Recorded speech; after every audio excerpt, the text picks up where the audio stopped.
Muy buenas noches, amados hermanos. Nos reunimos una vez más, como ya así es de costumbre durante este tiempo, para nuestro estudio semanal.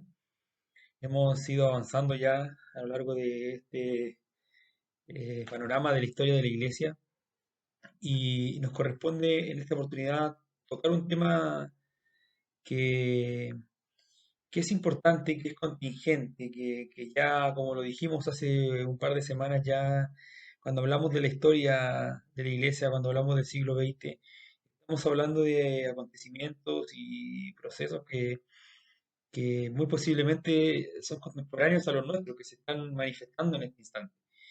Y es justamente en ese punto que nos corresponde el día de hoy abordar un movimiento dentro de la Iglesia eh, que, que ha tenido muchas repercusiones, ha sido muy importante, no necesariamente de un punto de vista positivo para la iglesia contemporánea, para la iglesia actual, para la iglesia del mundo occidental.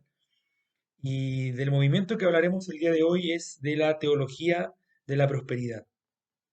Parece una contradicción, pero así es. Este movimiento es denominado Teología de la Prosperidad. Pero antes de comenzar y de hacerle las correspondientes preguntas a nuestro hermano Alberto, quiero invitarles a que podamos acercarnos al Señor en oración y que roguemos a Él que pueda dirigir y bendecir este tiempo de estudio y que podamos ser edificados a través de la exposición de nuestro hermano Alberto. Señor, muchas gracias te damos por este tiempo, por este momento en el que nos reunimos. Señor, tomamos, Señor, este tiempo, estos minutos para escuchar, Señor, para ser edificados, Señor, para reflexionar, Señor, acerca de estos temas tan relevantes, tan importantes, Señor. Quiero pedirte en este momento que tú puedas bendecir nuestras vidas, Señor, las vidas de cada uno de nuestros hermanos que nos reunimos semana tras semana, jueves tras jueves, a, a escuchar, Señor, a ser instruidos, Señor, en tu verdad. Quiero pedirte también por mi hermano Alberto, para que pueda dirigir su exposición, para que pueda responder las preguntas que plantearemos de la manera más clara y más bíblica posible, Señor. Te damos a ti en este momento toda la gloria, toda la exaltación y confiamos en que tu Espíritu Santo nos asistirá y dirigirá nuestras vidas. Rogamos esto en el nombre de Jesús. Amén. Bueno, Alberto, Dios te bendiga, muy buenas noches. La primera pregunta respecto a la teología de la prosperidad tiene que ver con el entendimiento de algo que es básico, que es fundamental y que tiene que ver con eh, los orígenes. Los orígenes. ¿Cuáles son los orígenes de la teología de la prosperidad? ¿Dónde podemos encontrar nosotros, al ver la historia de la iglesia contemporánea, los orígenes de la teología de la prosperidad? Y muy asociado a los orígenes, me gustaría que te refirieras a los personajes más destacados, a los nombres más relevantes que nos permiten entender el origen de la teología de la prosperidad. Hola Samuel, hola también a los que nos están escuchando en esta ocasión. Es nuevamente un privilegio poder compartir con ustedes eh, una vez más, ¿no es cierto? Entrando directamente a responder tu pregunta, Samuel, el Evangelio de la Prosperidad hay que entender, ¿cierto? Primero que se basa en una herejía casi cristiana, digámosle casi cristiana, conocida como el movimiento del nuevo pensamiento. Esta es una ideología que ganó popularidad, harta popularidad a finales del siglo XIX y a principios del siglo XX.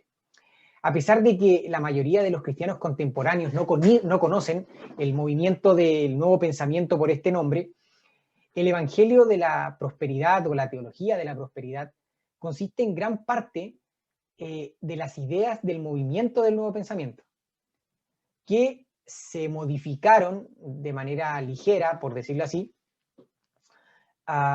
con nuevas tecnologías, nuevos escenarios y un mensaje un poco maquillado, retocado.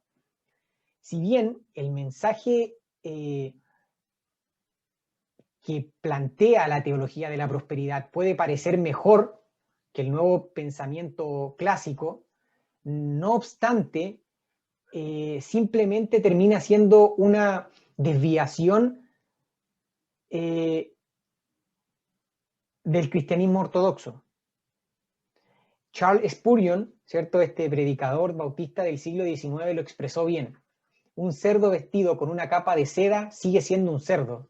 En nuestro tiempo, ¿cierto? Si no me equivoco, diríamos, aunque la mona se vista de seda, mona se queda.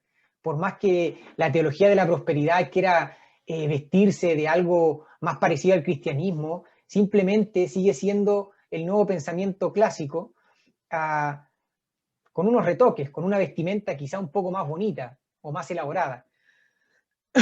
El nuevo pensamiento comenzó en el siglo XIX, fue conocido con varios nombres, entre ellos ciencia mental.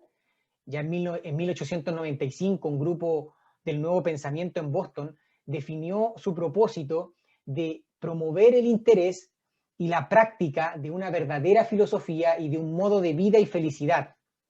Demostrar que a través del pensamiento correcto, los ideales más elevados de la persona pueden llevarse a cabo en el presente y promover el tratamiento inteligente y sistemático de la enfermedad mediante métodos espirituales y mentales.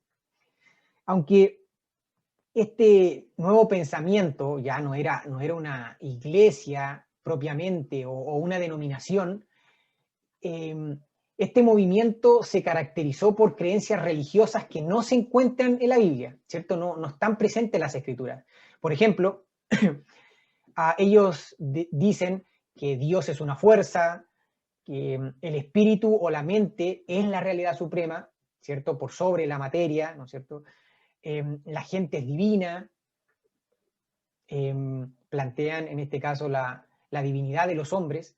La enfermedad también ellos dicen se origina en la mente y los pensamientos pueden crear y cambiar la realidad. Entonces, así resumido, podríamos decir que el nuevo pensamiento simplemente fue una combinación de filosofías paganas. Y para entender los errores del Evangelio de la Prosperidad, hay que entender, ¿cierto?, este nuevo pensamiento. Porque este es el predecesor histórico de la teología de la prosperidad. Déjenme hablarles rápidamente de dos de sus escritores más influyentes. El primero es Emanuel Swedenborg. Este era un científico e inventor sueco. Cuando se han examinado las obras principales de Swedenborg, simplemente se ve que su doctrina incluye, entre otras cosas, la creencia en Dios como una fuerza mística, la idea de que la mente humana tiene la capacidad de controlar el mundo físico y la enseñanza de un plan de salvación personal basada en obras. Ideas que más tarde iban a ser o se iban a convertir en doctrinas básicas del nuevo pensamiento. Es por eso que a este hombre, Emanuel Swedenborg, se le conoce como el abuelo de este nuevo pensamiento. Otro hombre es Phineas Kimby. A este se le conoce como el padre intelectual del nuevo pensamiento. Habiendo visto al abuelo, ahora tenemos al padre intelectual. Ahora, la base de la teoría de Kimby fue el concepto de que la mente posee la capacidad de crear e influenciar. Por ejemplo, este hombre afirmaba que podía hacer que una persona dejara de caminar simplemente por pensar o visualizar esa situación. Él en algún momento dijo, si creo que estoy enfermo, entonces estoy enfermo, porque mis sentimientos son mi enfermedad y mi enfermedad es lo que creo. Más adelante, quizás se van a poder dar cuenta de la similitud que hay entre este nuevo pensamiento con la teología de la prosperidad. Ahora, el Evangelio, la teología de la prosperidad, claramente mal llamado Evangelio, como un movimiento organizado, solo ha existido desde hace unos 100 años aproximadamente. Desde principios del siglo XIX, no, principios del siglo XX, hasta hoy, aunque durante ese tiempo han habido decenas de defensores del Evangelio de la Prosperidad, dos de ellos destacan de manera especial, por decirlo así. Déjenme mostrarles. Ya, el primero es Esek Kenyon y el otro es Kenneth Hagin. Kenyon, ¿cierto?, fue uno de los primeros en darle al nuevo pensamiento como un barniz, ¿no es cierto? Tomando el nuevo pensamiento, lo barnizó, lo pintó un poquitito, pero con el cristianismo. Y Hagin, ¿cierto?, este segundo personaje, populariza el Evangelio o la teología de la prosperidad a través de lo que se conoce como el movimiento de la palabra de fe. Partamos con el primero, Esek Kenyon. En su forma moderna, los orígenes del Evangelio de la Prosperidad pueden o podrían localizarse en el pensamiento de este hombre, que fue un evangelista, pastor y fundador del Instituto Bíblico Bethel en Spencer, Massachusetts. Kenyon, nacido un año después de la muerte de Phineas Kimby, el hombre que habíamos dicho que era el padre del nuevo pensamiento,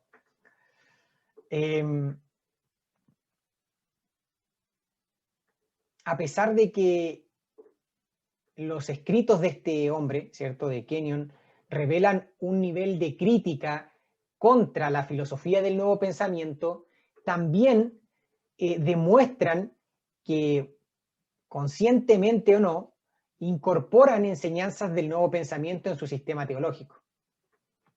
Y esto se evidencia en la defensa que Kenyon hace, ¿no es cierto?, de la teología de la confesión positiva, su visión deficiente de la expiación, la exaltación de los seres humanos, así como sus enseñanzas explícitas sobre la salud y las riquezas.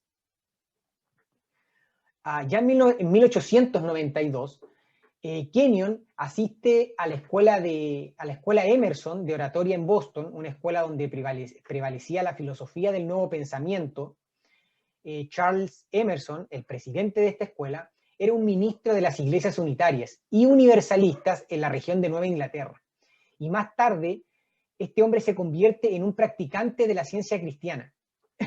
Entonces, influenciado por Swedenborg, ¿cierto?, el hombre que habíamos visto que era el abuelo del nuevo pensamiento, entonces, influenciado por la creencia de este hombre de que el reino espiritual trasciende el plano físico, Emerson enseñó una versión del Evangelio según el nuevo pensamiento. Ahora, curiosamente, en este lugar donde estaba estudiando Kenyon, estaba también Ralph Waldo, que era un evangelista del nuevo pensamiento y que también era compañero de clase de Kenyon. Aunque por lo que se ha investigado, ¿no es cierto?, no está claro cuánto contacto tuvo Kenyon con esta filosofía mientras estuvo bajo la tutela de Emerson, como revela su posterior pensamiento. Sí ha resultado evidente de que sí tuvo relación o se familiarizó con el nuevo pensamiento o con los principios fundamentales del nuevo pensamiento. Y este dato es importante, ya que la mayoría de la gente que ha estudiado la vida de Kenyon y todo este movimiento de la teología de la prosperidad reconocen a Kenyon como el padre del movimiento moderno del evangelio o teología de la prosperidad. Según un historiador, Dale Simmons, Kenyon es la fuente principal del evangelio de la salud y las riquezas del movimiento carismático independiente. Y son las ideas de este hombre las que después, más adelante, ¿no es cierto?, iban a influenciar el evangelio o la teología de la prosperidad de varias maneras. El segundo personaje, que también es importante dentro de esta temática, es Kenneth Hagin. A finales de la década de 1940, había un hombre conocido como Oral Roberts que irrumpió en la escena religiosa con su ministerio de supuestas curaciones y prosperidad financiera. Pese a que este hombre Roberts atrajo la atención nacional y fomentó la teología de la prosperidad, Kenneth Hagin, este hombre que ya falleció, es reconocido por la mayoría como el evangelista más grande del Evangelio de la Prosperidad. Además de que es conocido también por ser el padre del movimiento de la palabra de fe. Y este movimiento se adhiere a las creencias carismáticas prácticas, como por ejemplo el hablar en lenguas, el bautismo del Espíritu Santo, los dones milagrosos, entre otras cosas. Y este movimiento de la palabra de fe, que es fundado por este hombre, hace también hincapié en el Evangelio de la Prosperidad. Más que ninguna otra organización, el movimiento de la palabra de fe es el vehículo responsable de divulgar las enseñanzas de esta teología o evangelio de la prosperidad en los Estados Unidos, en la última parte ya del siglo XX.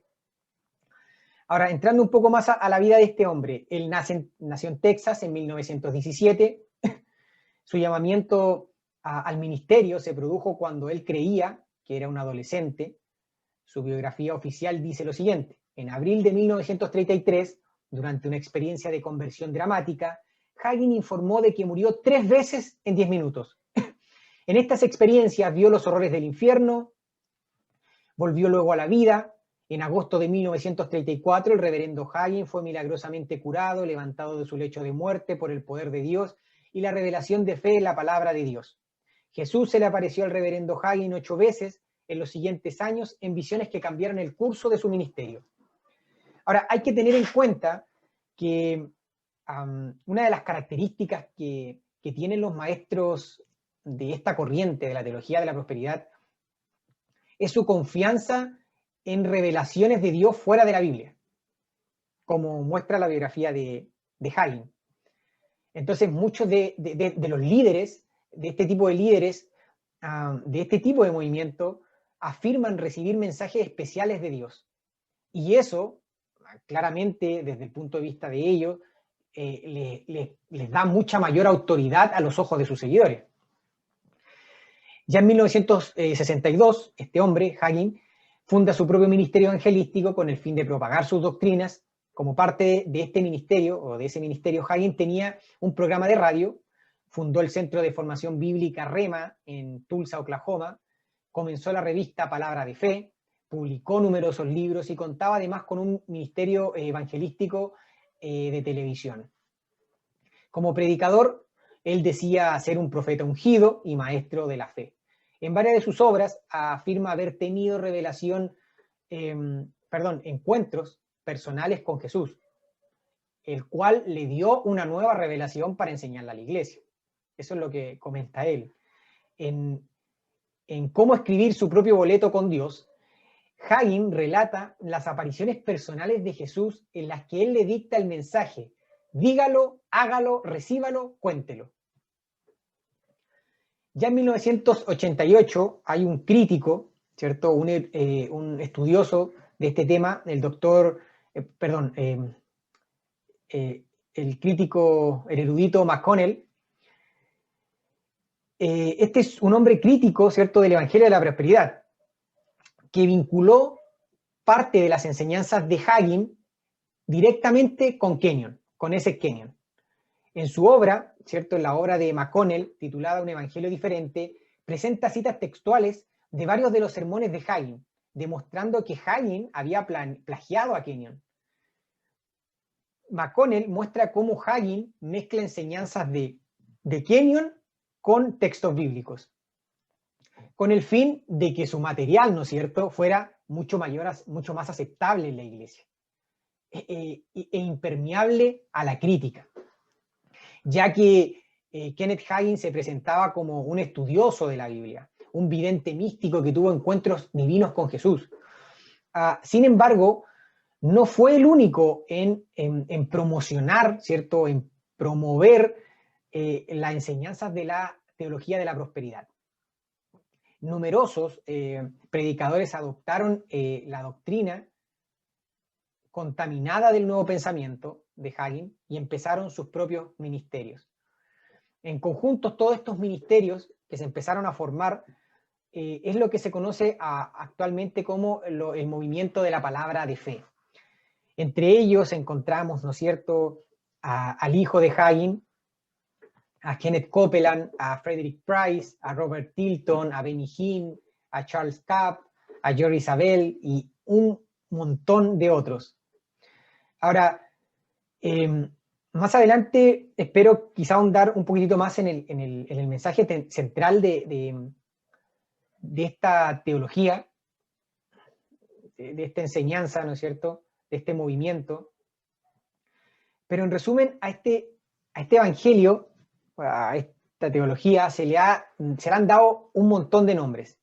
Entre ellos como el evangelio del menciónelo y reclámelo, el evangelio de háblelo y tómelo, el evangelio de la salud y las riquezas, el movimiento de la palabra de fe, el evangelio del éxito, la teología de la confesión positiva, y como lo estamos abordando ahora, como el evangelio o la teología de la prosperidad.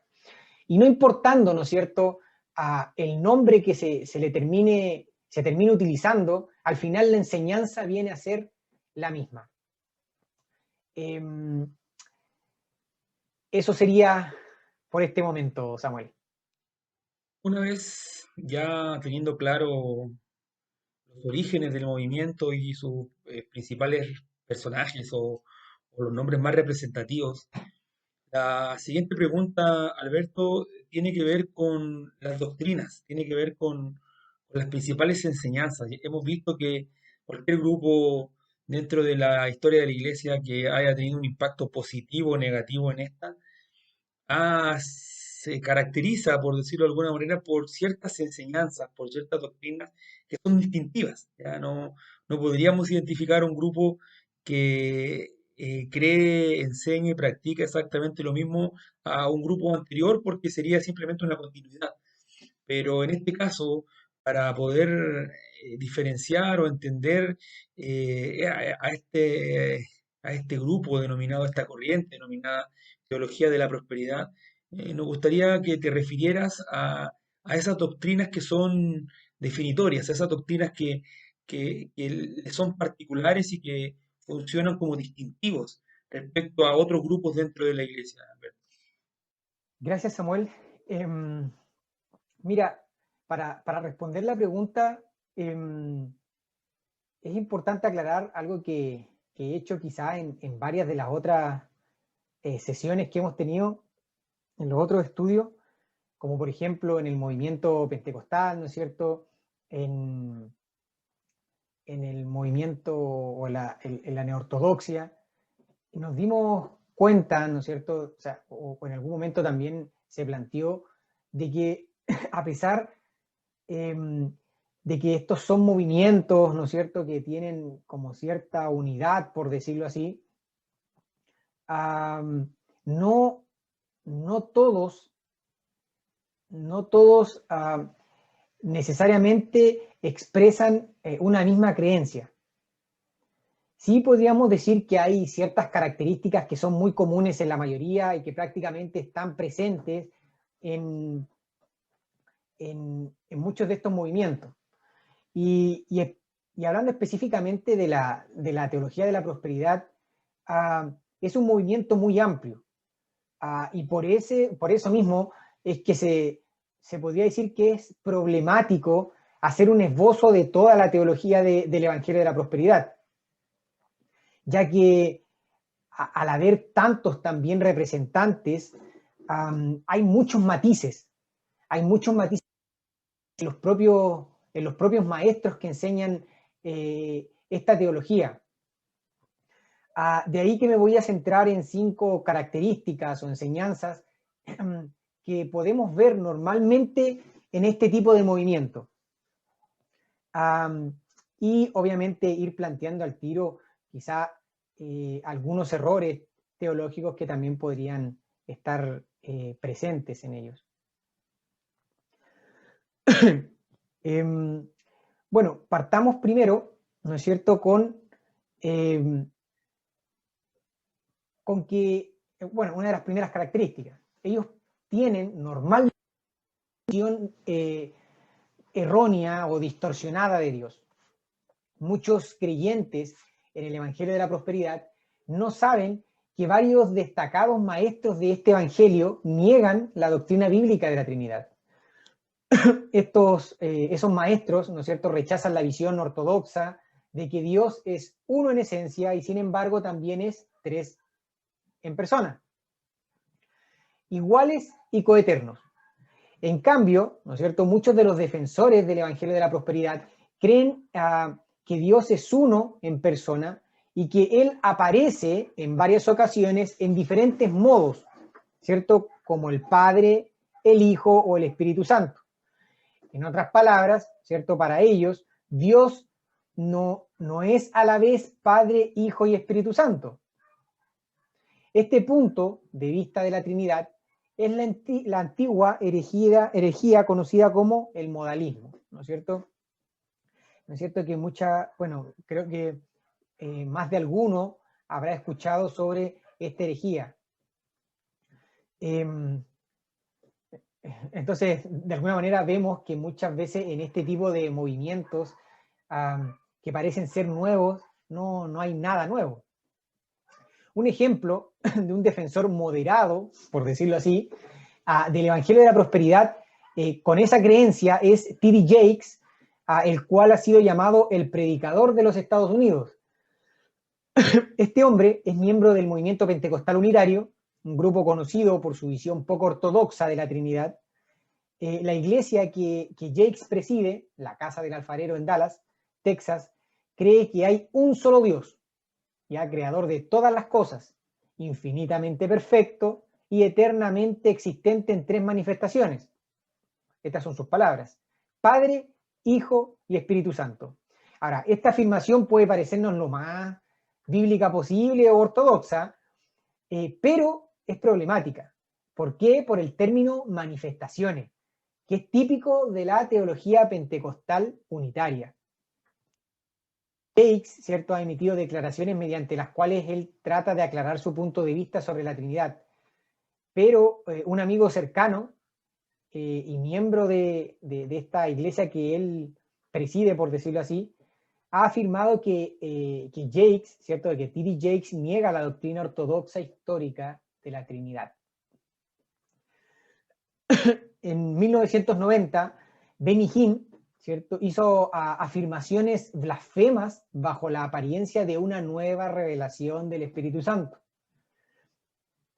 Él llegó a afirmar que cada persona de la divinidad es trina, ¿cierto? O sea, el Padre es trino, el Hijo es trino, el Espíritu Santo es trino, lo que llevaba a un total de 9 personas. Más tarde, Benny Hinn trató de aclarar su declaración. Sin embargo, su actual creencia de Dios no está clara y suena similar al punto de vista de Jakes sobre la Trinidad. Otro ejemplo, ¿no es cierto?, es Creflo Dollar, pastor de la iglesia World Changer Church International en Georgia, lo siento por el inglés, quien también niega, ¿no es cierto?, la doctrina ortodoxa histórica de la Trinidad. Su punto de vista sobre la Trinidad parece ser muy similar al de T.D. Jakes y al de Benny Hinn. En un programa de World Changers del 19 de febrero en el 2001, este hombre afirmó que hay un solo Dios que tiene 3 funciones diferentes. Explica su punto de vista con una ilustración de sí mismo, el cual, ¿no es cierto?, él lo explica así, ¿no es cierto? Él, siendo una persona, es al mismo tiempo un marido, un padre y un pastor. Mientras que su ejemplo, ¿no es cierto?, podríamos decir de alguna manera que tiene cierta apariencia de ortodoxia, dándole el beneficio de la duda, claramente no describe con precisión la Trinidad. En realidad, ningún ejemplo describe con precisión la Trinidad, porque Dios es uno en esencia y simultáneamente 3 en persona. Por el contrario, Dollar, ¿cierto?, este hombre que da este ejemplo, es una persona con 3 diferentes funciones o responsabilidades. 3 personas. Y por eso la visión de Creflo Dollar es de la Trinidad, ¿cierto? Tanto como la de Jakes y la de Benny Hinn parece modalismo. Los maestros de la prosperidad no solo confunden la doctrina de la Trinidad, sino también hacen declaraciones muy escandalosas. En realidad, ahora, durante esta respuesta, no voy a mencionar tantos, porque hay innumerables declaraciones de estos hombres que no, a veces uno de verdad que no las puede creer.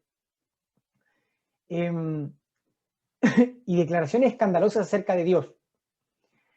Por ejemplo, Kenneth Copeland afirma que Dios es un fracasado. Él lo dice con estas palabras: me quedé asombrado cuando me di cuenta de quién es en realidad el mayor fracasado de la Biblia. El más grande de toda la Biblia es Dios. Ahora bien, la razón por la que usted no piensa en Dios como un fracasado es porque Él nunca dijo que lo es. Y usted no es un fracasado hasta que lo dice. Entonces, estos hombres realmente tienen una visión muy errónea de quién es Dios. Es tanto que los maestros de la prosperidad disminuyen a Dios al despojarle, ¿cierto?, de su soberanía, y ponen a los seres humanos en el centro de su sistema teológico, como vamos a ver más adelante. Otra característica, ¿cierto?, una segunda característica, es que para ellos las palabras y las confesiones, ¿cierto?, nuestras palabras tienen poder. Ellos elevan la mente sobre la materia. Según el Evangelio de la Prosperidad, ¿cierto?, la teología de la prosperidad, cuando se hablan las palabras correctas en combinación con la fe, estas palabras pueden producir resultados asombrosos porque Dios estableció las leyes espirituales que gobiernan el mundo. La tarea del creyente, según ellos, ¿no es cierto?, consiste en usar las palabras para ejercitar las leyes espirituales para su propio beneficio. Si los creyentes, para ellos, repiten las palabras correctas y con fe, entonces Dios tiene que bendecirlo, porque las leyes espirituales están en funcionamiento. Ese es como su creencia o su argumento, por decirlo así. Por el contrario, la falta de pensamiento positivo junto con la falta de fe pueden frenar la obra de Dios en favor de las personas. Para cambiar sus circunstancias o para conseguir que Dios resuelva las cosas, los creyentes, según estos hombres, deben ser positivos en sus confesiones. No es de extrañar entonces, ¿no es cierto?, que la confesión positiva sea fundamental en el Evangelio de la Prosperidad. Esta enseñanza se refiere, ¿no es cierto?, a la articulación de palabras correctas a fin de crear el futuro. Lo que yo digo se cumple, ¿no es cierto? De ahí es que es necesario confesarlo. Al hablar nuevamente sobre el poder de la confesión positiva, voy a citar a Creflo Dollar. Él dice: Dios usa las palabras para crear lo que quiere que exista. Los cristianos tienen la misma capacidad. Por ejemplo, cuando hay carencia de algo en su vida, evoque en su lugar a la abundancia. Diga lo que usted cree que es verdad, según la palabra. Entonces vemos, ¿cierto?, en estos hombres la creencia de que si ellos confiesan o declaran algo, esto se vuelve realidad. Puesto que la confesión positiva es clave, según estos hombres, para garantizar la bendición, algunos de los maestros de la prosperidad, claramente no todos, ¿cierto?, proporcionan listas para de las confesiones para sus seguidores. Voy a dar, por ejemplo, voy a citar algunas de las confesiones que ellos pueden, o de las listas que ellos podrían tener. 1.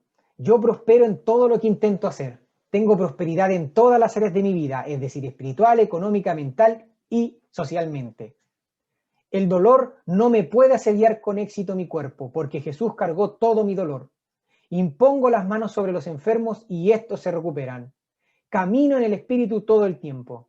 Entonces, mientras yo confiese, ¿cierto? Mientras yo declare con voz alta todas estas cosas, claramente, según este tipo de enseñanza, esto se va a hacer realidad. Prácticamente no tengo que esforzarme absolutamente nada, basta con confesar y como por arte de magia lo voy a tener. Estas confesiones positivas son sencillamente el pensamiento positivo. Funcionan igual que la ley de atracción del nuevo pensamiento, ¿cierto? De este como movimiento que mencionábamos, del cual está impregnado la teología de la prosperidad. Al final, como decía este movimiento, usted atrae lo que piensa. Lo mismo que con el nuevo pensamiento. El hecho de visualizar el éxito y de llamarlo a la existencia activa las leyes espirituales en el mundo. Es decir, yo llamo a la existencia lo que digo.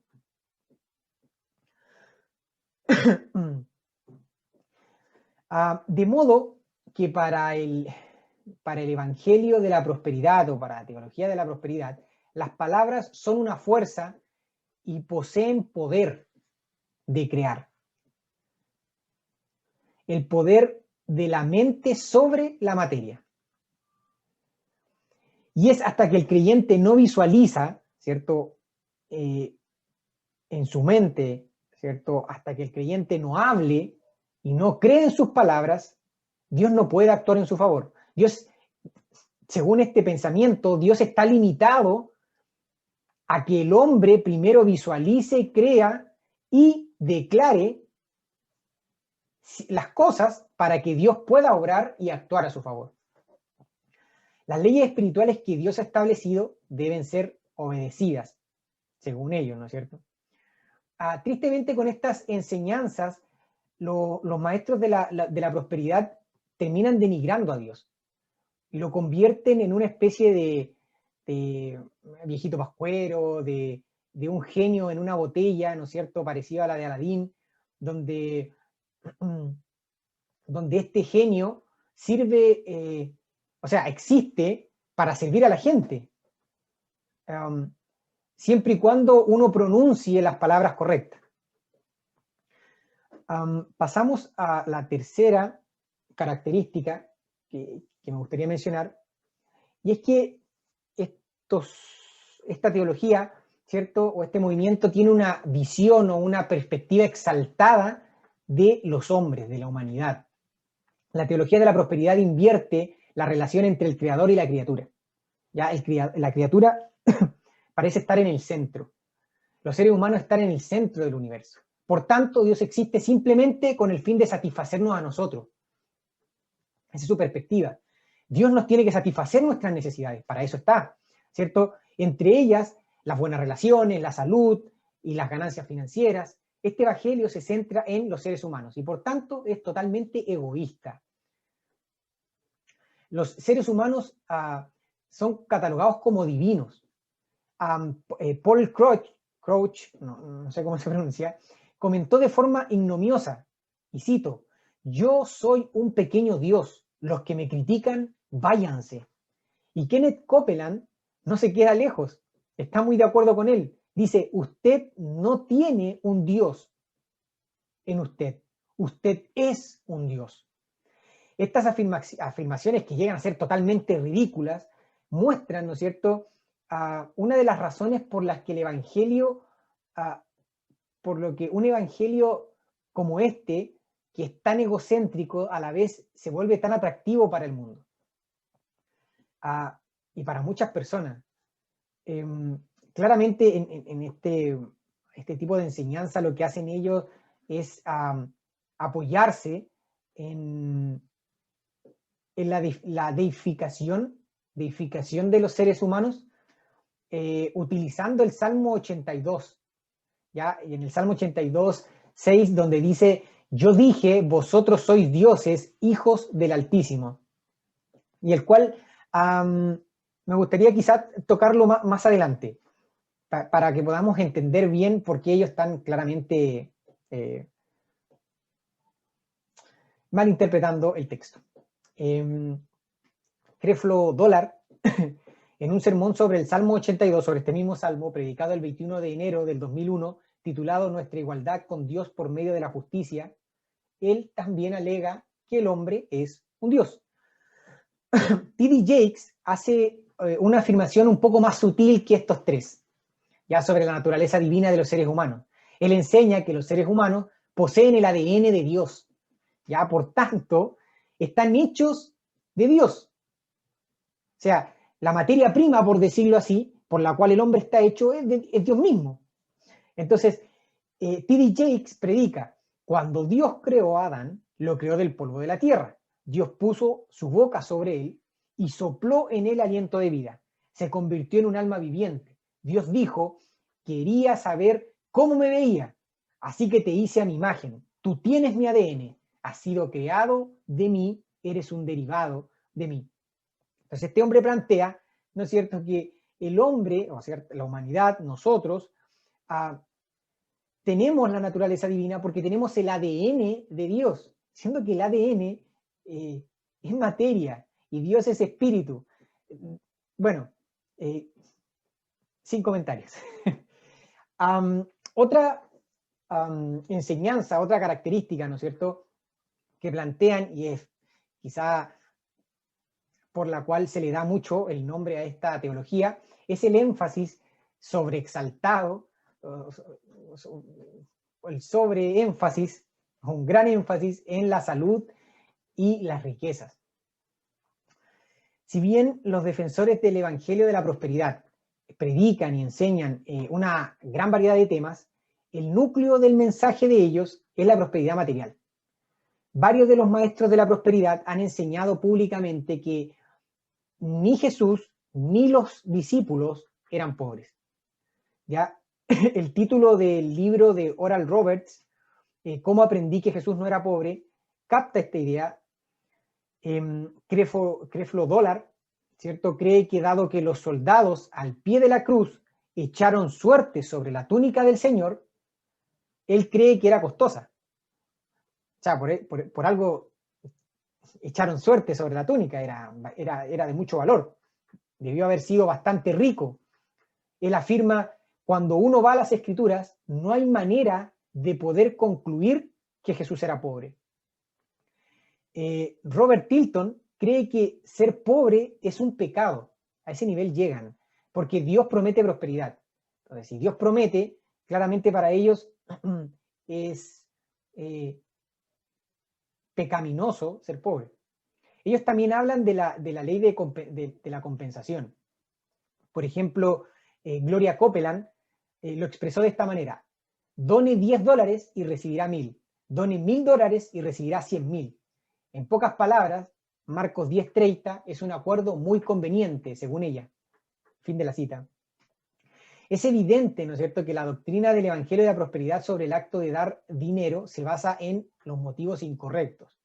Porque mientras que Jesús en Lucas 6:35 enseña a sus discípulos, prestad no esperando nada a cambio, ¿cierto?, no esperando nada de ellos, o no esperando de ello nada, ¿cierto?, de prestar sin esperar nada, los teólogos de la prosperidad enseñan a sus discípulos a prestar porque se va a obtener un gran rendimiento de esto. La idea de que debemos honrar a Dios a pesar de las circunstancias está totalmente ausente, ¿no es cierto?, del Evangelio de la Prosperidad. Paula White dice, Dios no es exaltado cuando usted está sin dinero, cuando fracasa o cuando está disgustado. O sea, claramente si no tenemos estas cosas no podemos exaltar o honrar a Dios. Aunque los defensores del Evangelio de la Prosperidad se centran principalmente en el éxito financiero, también las promesas de curación, las promesas de salud, de buena salud, son parte del mensaje. Por ejemplo, Kenneth Hagin dice, y cito, yo creo que es el plan de Dios, nuestro Padre, que ningún creyente jamás se enferme. No es, y lo declaro con valentía, la voluntad de Dios, mi Padre, que padezcamos cáncer y otras terribles enfermedades que provocan dolor y angustia. No, es la voluntad de Dios que seamos sanados. Ahora, intentando verlo desde un punto de vista, podríamos decir que la reivindicación de Hagin puede ser cierta desde una perspectiva eterna, no tiene en cuenta en su teología, ¿cierto?, los efectos temporales de la caída de la humanidad. Los maestros de la prosperidad se mantienen firmes sobre el derecho a que las personas deben ser sanadas, ¿cierto? Es un derecho, porque creen que Dios proveyó sanidad física en la muerte de Cristo. Y entre los textos, ¿no es cierto?, que ellos pueden utilizar está Isaías 53:5, y por su llaga fuimos nosotros curados, y Primera de Pedro 2:24, quien llevó él mismo nuestros pecados en su cuerpo sobre el madero, y por cuya herida fuisteis sanados. Pero esto también, si el tiempo no me pilla, lo abordaremos más adelante. Y por último, claramente no hay una doctrina ortodoxa, tienen un punto de vista totalmente heterodoxo de la salvación. Kenneth Copeland, ¿no es cierto?, enseña que Jesús se despojó completamente de su divinidad de la tierra. Él dijo así: ¿por qué no se proclamó Jesús abiertamente a sí mismo como Dios durante sus 33 años en la tierra? Por una sola razón: él no había venido a la tierra como Dios, sino que vino como hombre. Hagin afirma: Jesús probó la muerte espiritual por cada hombre, y su espíritu y su hombre interior fueron al infierno en mi lugar. ¿Puede usted ver esto? La muerte física no quita los pecados. Él probó la muerte por todos. Se refiere a probar la muerte espiritual.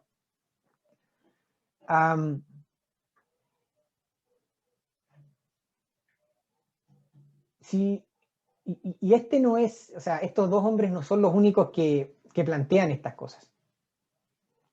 El punto es este: si bien muchos maestros, ¿cierto?, de la prosperidad, de la teología de la prosperidad, ofrecen el plan de salvación, desde su punto de vista, ellos ofrecen, ¿no es cierto?, salvación en Cristo Jesús, desautorizan el Evangelio con sus enseñanzas, proclamando todo esto que hemos visto.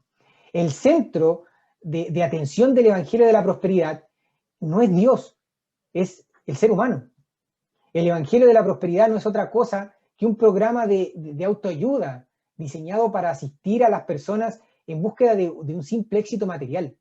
Eso es lo importante para ellos.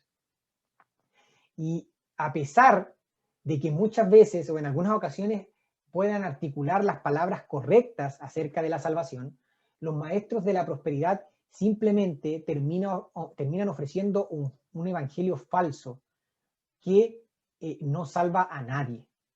Y el problema es que, a pesar de que este evangelio, ¿no es cierto?, promete salud, riquezas, dicen, como ellos proclaman, no sé, hay un milagro en su boca, si repites confesiones positivas y con suficiente fe, entonces vas a tener y vas a hacer descender bendición sobre tu vida. Este evangelio o teología que promete una vida saludable y económicamente próspera, a pesar de ser tan erróneo, a pesar de tener tantas fallas y errores doctrinales, es un evangelio que ha crecido, ¿cierto?, en gran manera, y que ha influenciado en muchos de los cristianos. Tanto que no estoy seguro de hace cuántos años es este dato, pero 50 de las 260 iglesias más grandes en los Estados Unidos promueven el Evangelio de la prosperidad. Y los pastores de algunas de las iglesias más grandes del país, ¿cierto?, también proclaman este evangelio, este mal llamado evangelio. Entonces vemos lo grande, o sea, vemos su doctrina, ¿no es cierto?, vemos lo que afirman, vemos su falsedad, sus errores, pero aún así también vemos la cantidad de gente que está cayendo en este error. Volvemos contigo, Samuel. Espero haber sido claro.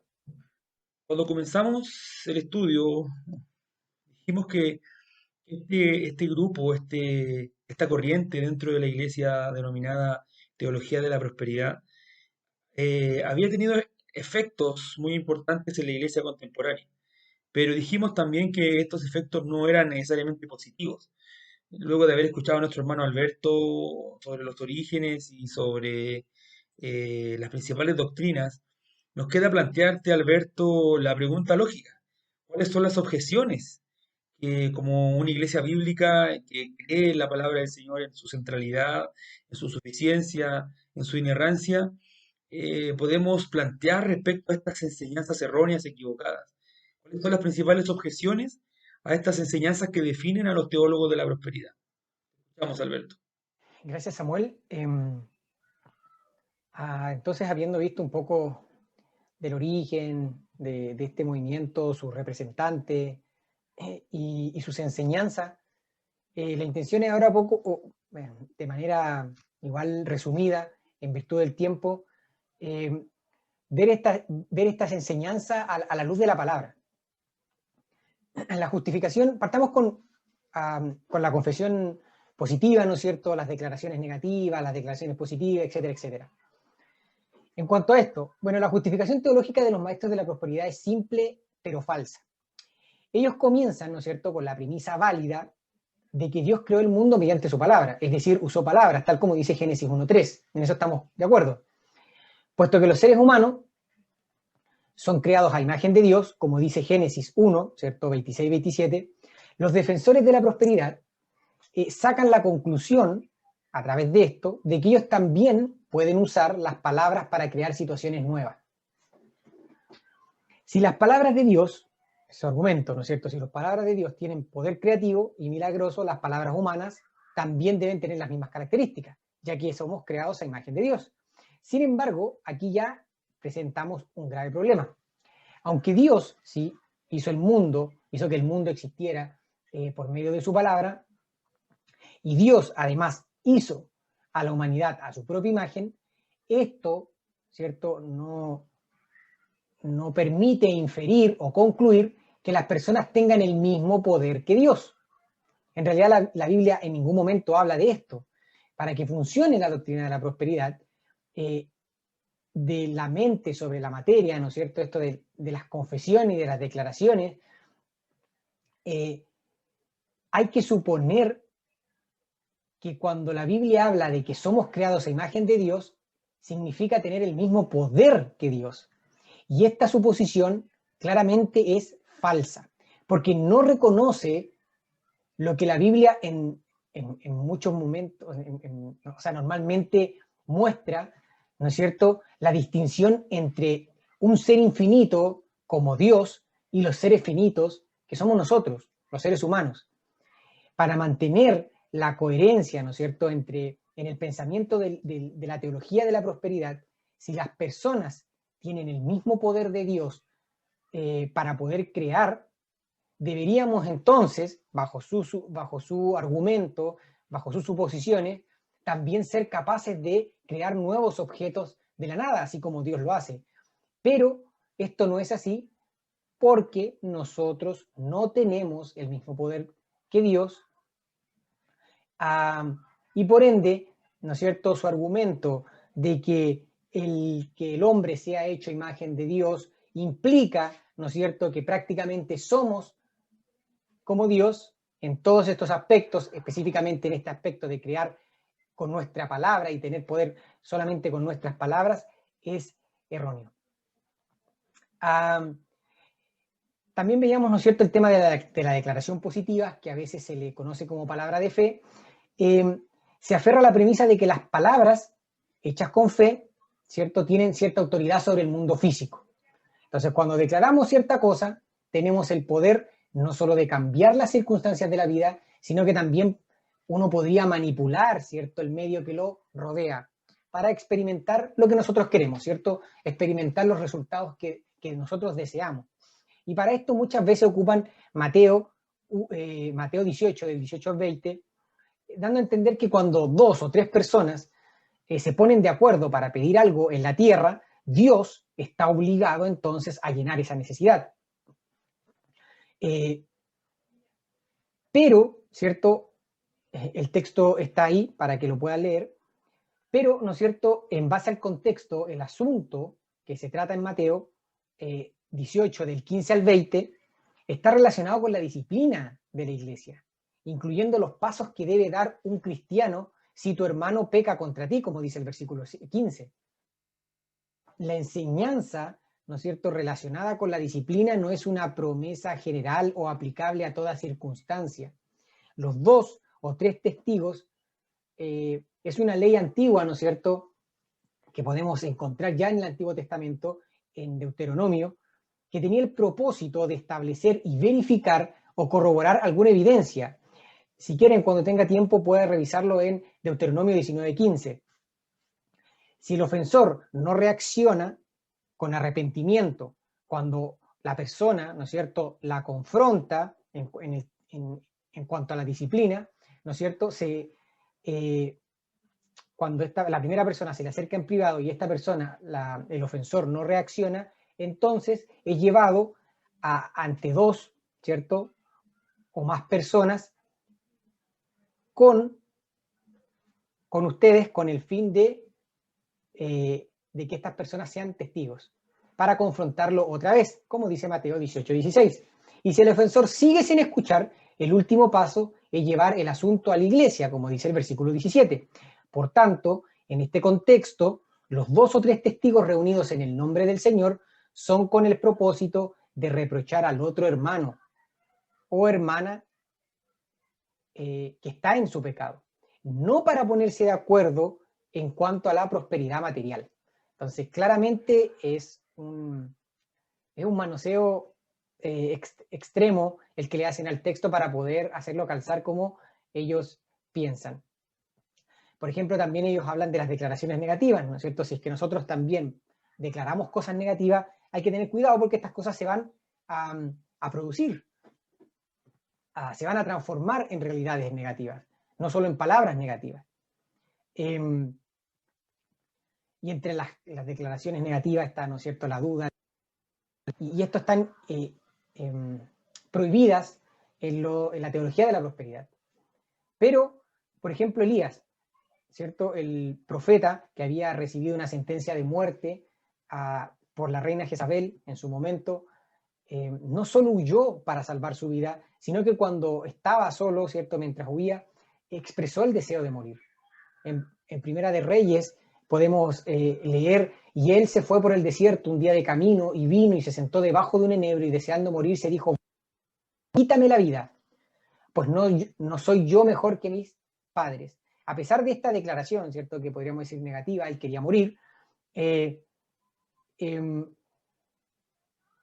podríamos decir que al final se cumplió, o sea, de alguna manera Elías murió por haber dicho esto. No, él siguió sirviendo a Dios de manera poderosa. En cuanto, por ejemplo, otro ejemplo es Jeremías, el conocido como el profeta Llorón, dijo a Judá, porque así ha dicho Jehová, incurable es tu quebranto y dolorosa tu llaga. Ahora, esta declaración negativa, ¿trajo el castigo de Judá? No. Jeremías habló lo que Dios le ordenó decir. Por tanto, su dicho estaba sancionado por Dios mismo. No fueron sus palabras lo que provocaron eso. Sigamos adelante. Otra cosa que menciona mucho la teología de la prosperidad era el tema de la ley de compensación, ¿no es cierto?, de la semilla de fe, y su énfasis abrumador en el tema de las riquezas. En el principio de la semilla, ¿no es cierto?, de fe, que equivale a decir como que damos para recibir, o sea, dar para recibir, como si pudiéramos sembrar algún dinero y después recoger mucho más de él. Los maestros de la teología de la prosperidad podríamos decir que mezclan varios o combinan varios de los versículos para apoyar esto. Si usted siembra una semilla, aunque sea tan pequeña como la semilla de mostaza, ¿no es cierto?, citando Mateo 17:20, usted va a recibir 100 veces más en esta vida. Pero no ven, bueno, claramente sacan de contexto el versículo, el texto en realidad, y no ven, no leen, parece que otros pasajes cuando, por ejemplo, Pablo en 2 Corintios 9:7 dice, cada uno dé como propuso en su corazón, no con tristeza ni por necesidad, porque Dios ama al dador alegre. Tampoco parece que están leyendo Mateo 6, donde dice, no os hagáis tesoros en la tierra, donde la polilla y el orín corrompen, donde ladrones minan y hurtan, sino haceos tesoros en el cielo, donde ni la polilla ni el orín corrompen, y donde ladrones no minan ni hurtan, porque donde esté vuestro tesoro, allí también estará vuestro corazón.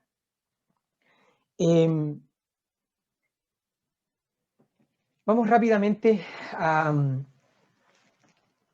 otra de las enseñanzas, ¿no es cierto?, que proponían, y era el tema de la deificación del hombre. ¿Se acuerdan que mencionábamos o citaba algunas de las palabras de estos hombres cuando decían, yo soy un pequeño Dios, o Copeland decía que nosotros no teníamos a Dios dentro de nosotros, sino que nosotros somos dioses?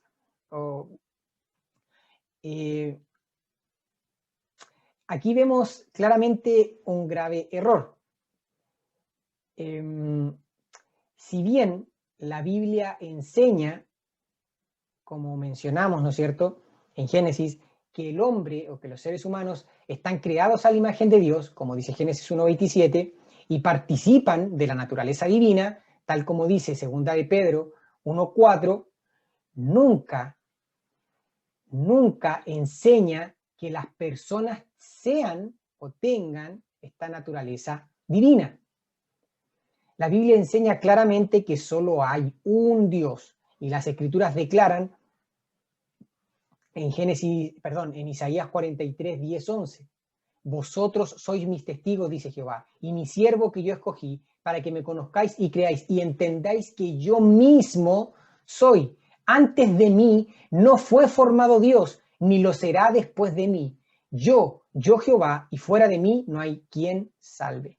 Entonces, claramente, la Biblia enseña que solo Dios es Dios, no hay otro Dios fuera de él.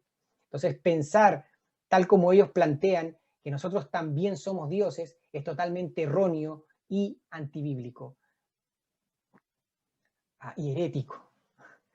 Un versículo, ¿cierto?, que habíamos mencionado también, que mencioné en su momento, que utilizan típicamente los defensores del Evangelio de la Prosperidad para apoyar la edificación de los seres humanos, es el Salmo 82, en el versículo 6, que dice, yo dije, vosotros sois dioses, hijos del Altísimo.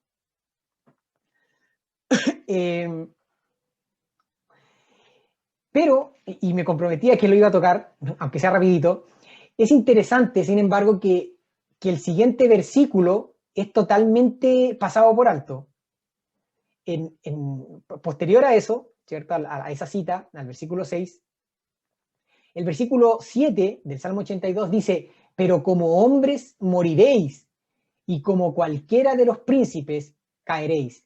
Entonces, cuando tomamos, ¿cierto?, el versículo en todo el contexto del Salmo 82, le permite al lector, ¿cierto?, nos permite ver que el versículo 6 se está refiriendo a los jueces corruptos que pretenden ser dioses en sus posiciones, y Dios les recuerda, como muestra el versículo 7, que ellos son mortales.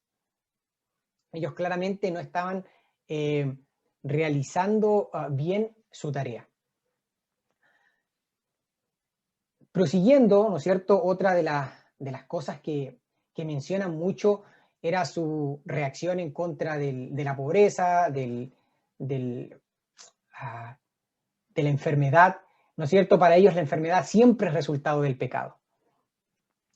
Pero la pregunta es, no, o sea, en realidad podríamos decir, si esto realmente es cierto, no podríamos también mencionar que esto fue refutado directamente cuando los discípulos le preguntan a Jesús en Juan acerca del estado del ciego desde su nacimiento.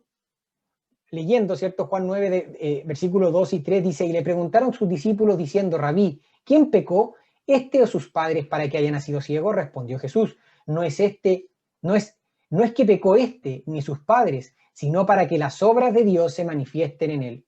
Es decir, que la enfermedad de este ciego no era resultado principalmente de algún pecado que hubiera cometido él o sus padres. Y en cuanto a la pobreza, ¿no es cierto? También de que la pobreza siempre es resultado del pecado. En Mateo 8:20, ¿no es cierto? La Biblia nos dice, Jesús le dijo, las zorras tienen guaridas y las aves del cielo nidos, mas el Hijo del Hombre no tiene dónde recostar su cabeza. Entonces, pues, la misma Biblia enseña, ¿no es cierto?, que Jesús no pecó. Entonces, si Jesús, ¿cierto?, en este caso muestra o hace ver que de alguna manera él no tenía mucho dinero, él no era rico, sino lo contrario, materialmente hablando, ¿no es cierto? Podríamos, según el argumento de ellos, entonces Jesús sí tenía pecado porque era pobre, mas la Biblia dice que él no pecó y también menciona, ¿cierto? Como dice el versículo, que no tiene dónde recostar su cabeza, lo que además muestra, ¿no es cierto?, muchas de las falacias o de los errores que plantean estos maestros de la teología de la prosperidad, mencionando que Jesús y los discípulos eran hombres de mucho dinero y de grandes riquezas. Entonces, cuando vemos todo esto, nos damos cuenta, a pesar de que ha sido muy rápido, nos damos cuenta de los errores que plantea la teología de la prosperidad. Millard Erickson escribe, y voy a citar, la teología es importante porque las creencias doctrinales correctas son esenciales para la relación entre el creyente y Dios.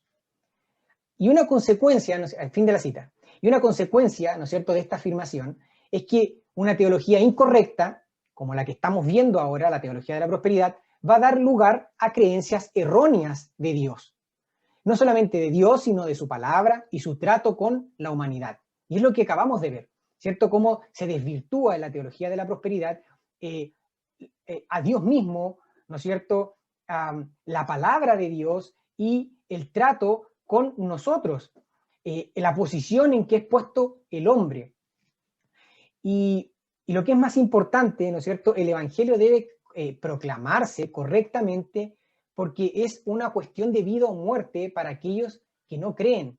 Entonces, si estamos predicando un evangelio falso, claramente no podemos esperar que la gente pueda ser salva. Que los que escuchan este evangelio al final simplemente no están escuchando el verdadero evangelio. Y por ende, enseñar o confiar en un evangelio falso tiene consecuencias eternas. Como mencionaba en un principio, mucha gente sigue estas doctrinas, mucha gente va a estas iglesias y siguen a estos líderes. Y lamentablemente, a pesar de que ellos puedan creer que están siguiendo el evangelio correcto, pensando que van a tener vida eterna a través de esto, aunque probablemente si realmente siguen este tipo de cosas, quizás eso es lo que menos les importe, pero en algún momento se darán cuenta de que el creer en estas mentiras, en estas falsedades, que no son bíblicas, trae o tiene sus consecuencias y que no solamente son momentáneas o temporales, sino totalmente eternas. Como dijo Pablo en 2 Timoteo 4, 3, 4, porque vendrá tiempo cuando no sufrirán la sana doctrina, sino que teniendo comezón de oír se amontonarán maestros conforme a sus propias concupiscencias y se apartarán de la verdad del oído y se volverán a las fábulas. Y esto es lo que vemos en la teología de la prosperidad, simplemente falsas doctrinas. Y también vemos a un montón de gente que profesa ser cristiano, que va tras estas cosas y cree en estas cosas. Y esto es una tragedia, ¿cierto? Que muchas personas que hoy en día se llaman cristianos y profesan ser cristianos y van tras este tipo de evangelio, es falso evangelio, pero es que la gente comúnmente la llama el evangelio de la prosperidad, pero van tras de este tipo de este evangelio de materialismo, ¿cierto? Buscando satisfacer sus almas con cosas banales y que no tiene nada que ver con el evangelio de Jesucristo, quien es la única esperanza para la humanidad. Entonces, hermanos, es importante, ¿cierto? Como hemos visto constantemente a lo largo de la iglesia y comúnmente como nos vamos acercando mucho más a las épocas más actuales, modernas, que debemos ser cuidadosos con las falsas doctrinas, con estas pequeñas cosas que a veces se enseñan que después terminan, terminan ampliándose a movimientos, teologías o hasta a veces denominaciones que son muy contrarias a lo que la Biblia enseña. Que el Señor nos ayude a nosotros, ¿cierto? Y que también ayude a la iglesia de la gracia para que podamos ser una iglesia que esté fundamentada, ¿no es cierto?, en su palabra. Eso sería todo por hoy. Bendiciones, hermanos, bendiciones, Samuel, nos estamos viendo. Muchas gracias Alberto por responder estas preguntas. Ha llegado el momento de finalizar nuestro estudio. Es importante, amados hermanos, que tengamos una mente abierta a la palabra del Señor y que nos permita identificar estas enseñanzas erróneas, equivocadas. Muchas veces parecen inofensivas, parecen simplemente buenas intenciones o confusiones, pero en el fondo cualquier evangelio que sea distinto al evangelio de nuestro Señor Jesucristo es una enseñanza que socava el evangelio verdadero, es una enseñanza que va en contra y que se enfrenta a los fundamentos de la buena noticia proclamada por nuestro Señor Jesucristo, por los apóstoles, y encomendada también a nosotros como portadores de la verdad. Agradecemos una vez más, Alberto, por responder estas preguntas y vamos a dar por terminada esta reunión teniendo un tiempo de oración.